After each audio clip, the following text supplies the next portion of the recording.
This is poem number 334. And after every character transition, I will announce that. So this first line is spoken by all the characters. My dream swallowed me whole. From Leafy's perspective, waiting in the news, anticipating anger and bitter news. Then we switch to harmony again. Matthias perched outside the window without fear, knowing that his spirit is enraged and impassioned, waiting for us to learn what will happen to our futures. The tears within my hearts already begin to swell and to burst, not knowing what disaster might befall us. One pain follows another. Each day follows the night, and the world edges closer to a place where it will never rest in its prison. I have dreams of my own about dancing and dreaming. Here in this place, Rafa is ready to guide his armies in war. Angels unleashed in their wrath in defense of those who exist under their union in their light. From Leafy's perspective, I am a guarded soul, being elevated as if to the heights of the stars, reaching out as a pilgrim soul. From Harmony's perspective, the book of life is open for all to read and understand. What is the point of hiding anything? My voice is unlimited, unchained like the melody. I have a heart wounded by the arrows of my bitter enemies. The time's exhausted, but here my husband and I wait in the USCIS office, waiting for news, a decision, anything, for even the time on the clock to expire and guide me somewhere. If in this very world I can breathe. We had spent that summer traveling together. We found each other, but we never found a permanent home. We only found each other in separate nations, the seas calling us to be together forever.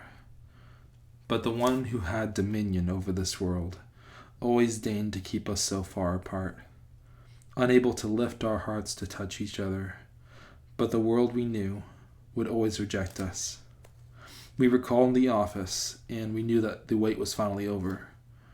News about our future, where we were going to be, if we could be together in the same nation, would all be decided now. I held my hopes close to me like the life growing inside my womb. All the future held together by a thread so fragile. I had never wanted to leave South Africa until the day I learned I was pregnant.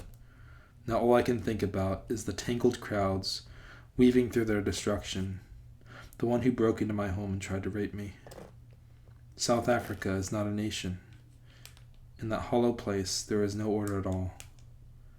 All the world belongs to Christ, and his scepter rules it with ultimate power, hammering down with an iron fist until mercy finally breaks through, breaking down the walls forever, which have always kept us so far apart.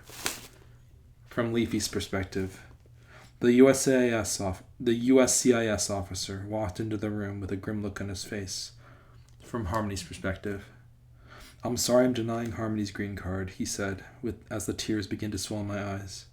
He said that my extremist views against the President of the United States and his decree to slay all the birds, and my opposition to this decree, made the President intervene directly, and that they've been ordered not to approve my request for permanent residency, and that I had 60 days to leave the country. Walking into the sunlight which no longer warmed my face, when panic sets in, the world spins faster and out of control, and into a place of never finding rest again. I have a heart inside that grows in vengeance, with sweet hymns sung for the dead all across the world itself. And then I finally realized, when the dawn rose above the world, that the truth in our very veins was growing each day. No matter how tightly we were squeezed, our castles of stone surrounded us, protecting us from the coming of all the shadows, knowing that my breath surrounds all the oceans, and the Lord of this world would only try to tighten his grip on even my song.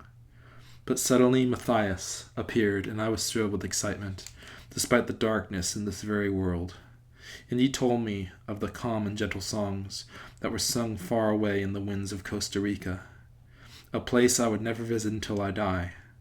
I know that before I die, my Leafy and I will pack up our things and go to the airport to meet in Costa Rica.